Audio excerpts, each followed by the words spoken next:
আসসালামু আলাইকুম ভিউয়ার্স, আশা করি আপনারা সবাই অনেক ভালো আছেন। আজকে আমি নিয়ে আসলাম চট্টগ্রামের ঐতিহ্যবাহী মেজবানি রান্না। আজকে আমি 1 কেজি প্লাস বেশি পরিমাণ এখানে মেজবানি রান্না করেছি। আপনারা এই ভিডিওটি পুরোটা দেখবেন এবং আমাদের সাথে থাকবেন। চলুন তাহলে রান্নাটি শুরু করা যাক। দেখুন রান্নাটি কত সুন্দর কালার এসেছে, খুবই সুন্দর কালার আসছে। চলুন ভিডিওটি শুরু করা যাক। মেজবানি রান্নার প্রথম শর্ত হচ্ছে মাংসের কালার আনা। তো আমি এখানে সবার আগে হলুদের গুঁড়ো দিয়ে দিচ্ছি এবং হলুদের গুঁড়ো দিয়ে আমি ভালোভাবে মাখিয়ে নিব।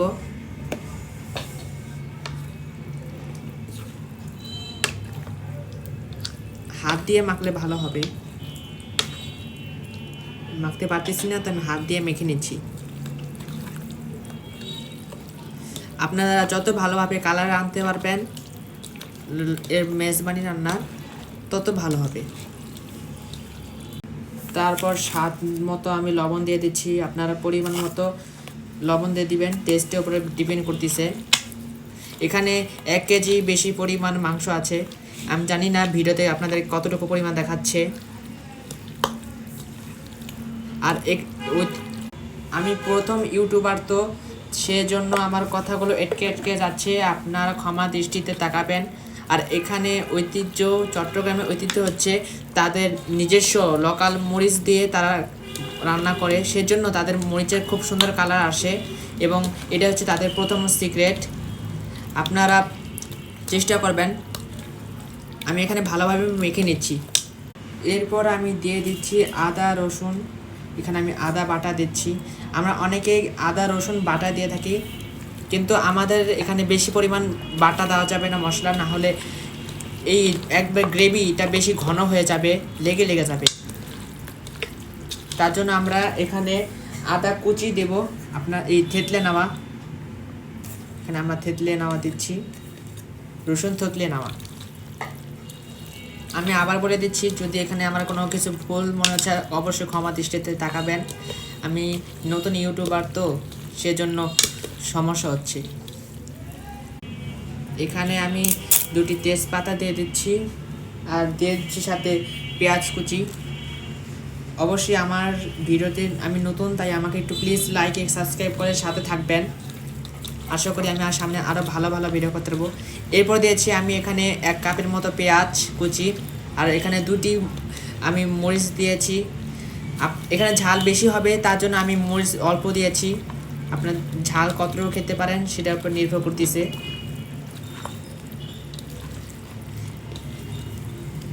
এরপর আমি দিয়ে দিচ্ছি এখানে শাহি জিরা এবং মিষ্টি জিরা গুঁড়ো ব্লেন্ডার করে নিয়েছি, আগে ভেজে নিয়ে তারপর এখানে করে নিয়েছি। ভালো করে আমি মাখিয়ে নিচ্ছি। এরপর দিয়ে দিচ্ছি আমি গরম মশলা বাটা। আমি দেখাতে ভুলে গিয়েছি গরম মশলা বাটাটা। আপনারা ওখানে 4 থেকে 6টি এলাচ নেবেন, ওখানে কালো মরিচ নেবেন 3টি, তারপর হচ্ছে জয়ত্রী নেবেন 1 চিমটি, জয়ফল তারপর হচ্ছে তেজপাতা গুঁড়ো। এগুলো সব আপনারা জানেনই গরম মশলা কী কী, সেগুলো আপনারা মিক্সিতে গুঁড়ো মানে মশলা করে নেবেন, সেটাই আমি এখানে দিয়ে দিয়েছি। মেজবানি রান্না সরিষার তেলে করা হয়, তাই আমি এখানে 1 কাপের মতো তেল দিয়ে দিচ্ছি।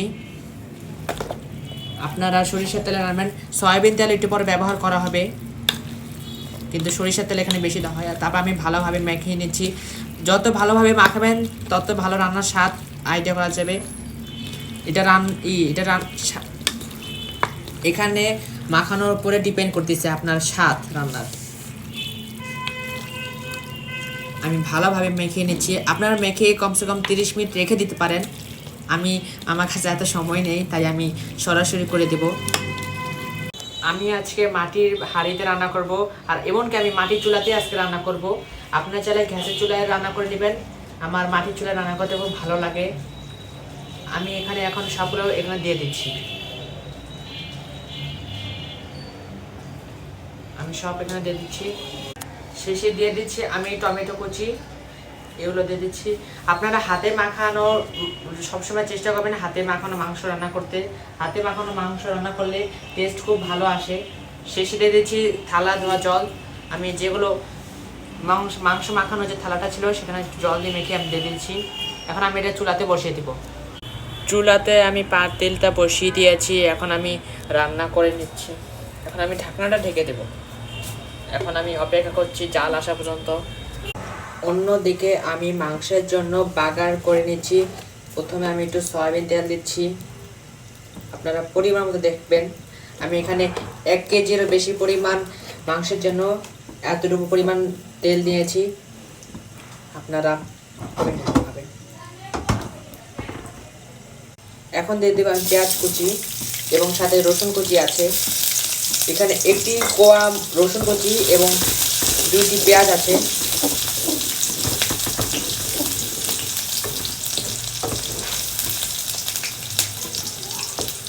আমি মাটির চুলাটা ওখান থেকে নিয়ে এসেছি। আমি মাটির চুলাতে রাঁধতে পারছিলাম না, আমরা বিল্ডিং বাসায় থাকি, রাঁধতে একটু কষ্ট হচ্ছিল, আগুন জ্বলছিল না, তাই আমি চুলাতে নিয়ে এসে পড়েছি। হাঁড়িটা খুলে নিচ্ছি, দেখুন কত সুন্দর কালার আসতেছে, খুব সুন্দর হচ্ছে। আর এখানে আমি একবারে মিডিয়াম থেকে একবারে লো করে রান্না করতেছি। দেখুন সরাসরি আমরা একটা ঘ্রাণ পাচ্ছি, খুব সুন্দর লাগতেছে ঘ্রাণটা। আমরা একবারে জালটা কমিয়ে দিয়েছি, আমরা কষানো হয়ে গিয়েছে। আমরা এখন হচ্ছে একবারে পানি দিয়ে আমরা এখন একবার রান্না করে নিয়েছি। এখন আমি গ্রেভিটা দিয়ে দিব। এখন আমি এটা দিয়ে দিব। দেখছেন কত কেমন আসছে।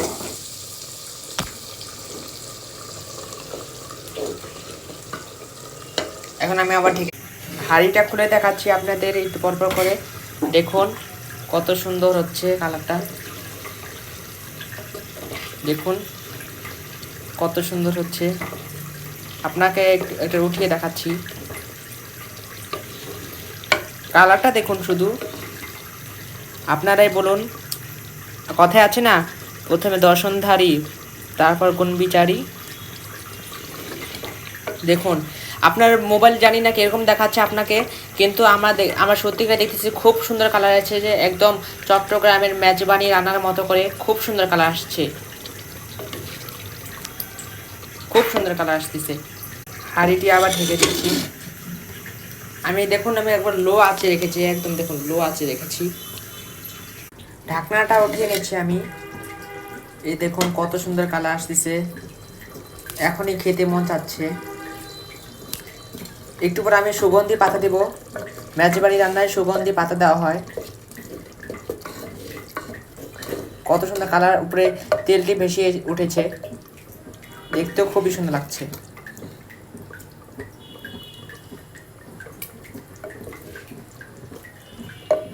আপনার মোবাইলে দেখতে একটু সাদা সাদা মনে হচ্ছে, কিন্তু অরিজিনালে খুব সুন্দর কালার আসছে, একদম মেজবানি রান্নার মতো। এখন আমি সুগন্ধি পাতাগুলো দেখিয়ে দিচ্ছি। সর্বশেষে আমি লেমন গ্রাস দিয়ে দিচ্ছি এবং দিয়ে দিচ্ছি আমি এখানে সুগন্ধি পাতা, এবং আমার রান্না এখানে এখন কমপ্লিট হবে। এগুলো সাধারণত মেজবানি রান্না আতপ চালের বসা ভাতে খাওয়া হয়।